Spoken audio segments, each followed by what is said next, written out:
June 1981 বিএনপির সদস্যরা তারা জিয়াউর রহমানের এই সংসদ ভবনে জিয়াউর রহমানের কবর আছে এটা প্রতিষ্ঠা করার চেষ্টা করছে, কিন্তু ওখানে যে জিয়াউর রহমানের কবর নাই মাননীয় স্পিকার, এটা 40 বছর আগে এটা সিদ্ধান্ত হয়ে গেছে। আমি আপনাকে খালি বিষয়টা তুলে ধরতে চাই। 20 জুন 1981 আমি তখন নতুন পার্লামেন্ট মেম্বার, জিয়াউর রহমান মারা গেছে। জিয়াউর রহমানের মৃত্যুর পর তার পরিবারের কেউ দেখে নাই তার লাশ, খালেদা জিয়া দেখে নেই। তারপর তারেক জিয়া ইত্তেফাকে বেরোইছে, সেখানে যে কান্নাকাটি করছে আমার বাপের রাজ দেখা। শাহজি যেটা চালাকি করছে, সে বলছে যে লাশ পাওয়া যাকে না একটা বাক্স পাঠায় দাও, সেই বাক্স এখানে পাঠায় দিচ্ছে।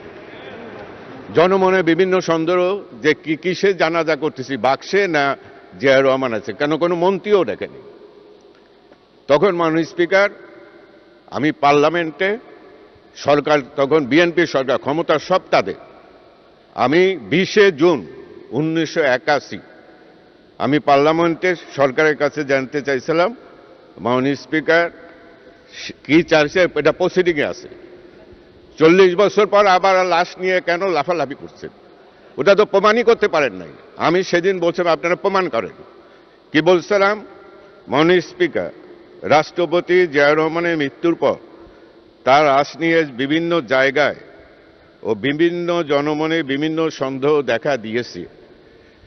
এটা আমার সেই সময়কার বক্তব্য। রাষ্ট্রপতি দেখার জন্য বহু লোক সমাবেত হয়েছিলেন, কিন্তু তাকেও লাশ দেখানো হয়নি। তাই জনমনের সন্দেহ, এ লাশ কার লাশ? জনগণের সন্দেহ ওই বাক্সে ভিতরে কোনো লাশ আছে কিনা। তাই আমি সরকারকে অনুরোধ করব, যদি ওটা রাষ্ট্রপতি জিয়াউর রহমানের লাশ হয়ে থাকে তাহলে নিশ্চয়ই আপনাদের কাছে সেই লাশের ছবি আছে। আগামী 2 দিনের ভিতর পত্রপত্রিকা সেই ছবি ছাপিয়ে জনমনের সন্দেহ দূর করার চেষ্টা করুন। আর যদি এটা করতে না পারেন, জনগণের সন্দেহ যেটা হয়েছে সেটাই পরিণত হবে। আজ 40 বছর পর্যন্ত একখানা ছবি দেখাতে পারেন না, একটা বাক্সই নাই ওখানে দিয়েছেন, জনগণকে বিভ্রান্ত করছে। প্রেসিডেন্ট, রাষ্ট্রপতি, প্রধান সেনাপ্রধান সবকিছু হয়ে তার যে কোনো একটা মন্ত্রী মারা গেলেও তো তার ছবি ছাপা হয়, একটা এমপি মারা গেলে ছাপে। 40 বছর ছাপার একটা বাক্স হয় না, কারণ কি জিয়াউর রহমান মাস। এই বিভ্রান্ত দূর হয়ে গেছে মাননীয় স্পিকার। ওখানে যে বাক্সটা আছে ওই বাক্সটা সরাই লুইকানের যে ডিজাইন আছে সেইটাকে আপনি বাস্তবায়ন করেন। ওইখানে আপনার লুইকানন বলছে এখানে কোনো স্থাপনা হবে না। ওই স্থাপনার ওই কবরটা যদি ওনাকে কবর বাক্সটা যদি থাকে তাকে ওখানটা সরাই দেন। এই সংসদের যে সৌন্দর্য এটাকে বিনষ্ট করা যাবে না।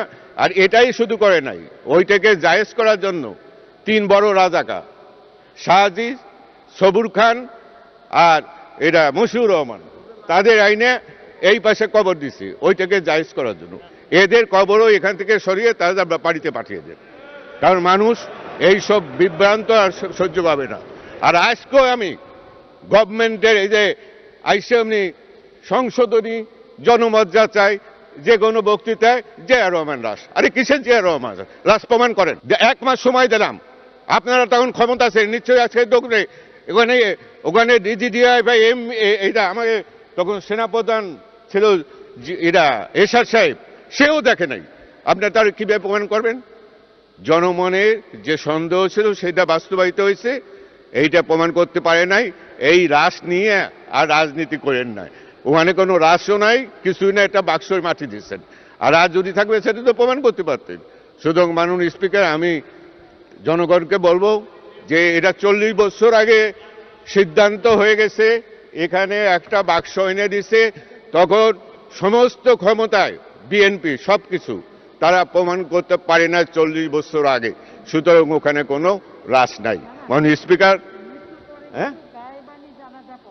হ্যাঁ এই জানাজা করছে, একটা বাক্সের জানাজা করছে। হ্যাঁ, তার জাকসে যান ব্যবস্থা করছে, তার ছেলেকে দেখেন নাই কেন? স্ত্রীকে দেখেন নাই কেন? কেন দেখেন না স্ত্রীকে, ছেলেকে? যদি তাদের আবার সেটা বলে ড্রেস পরা ছিল, আর্মি ড্রেস পরা ছিল, জিয়া রহমানকে আর্মি ড্রেস করে মরছে, সেখানে কোনো ড্রেস ছিল না। একটা বানাই এখন বলছে এইটা হলো জিয়া রহমান রাজ। এই 2 নম্বর রাজনীতি বহু করছেন, বাংলাদেশের মানুষ আপনাদের চেনছে। আর 2 নম্বর রাজনীতি করেন না, সত্য যেটা সত্য হয়ে থাকবে, মিথ্যা যেটা মিথ্যা হয়ে থাকবে। জিয়া রহমান যা করছে, অপকর্ম করছে, তার পরিণতি আরো দেখেন আপনাদের কি হয়। তাই মাননীয় স্পিকার, আপনাকে ধন্যবাদ জানাই। এই রাজ নিয়ে জানি কোনো কথা বলার আর সুযোগ দেন না।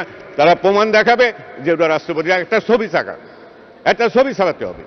ধন্যবাদ মাননীয় স্পিকার। ধন্যবাদ।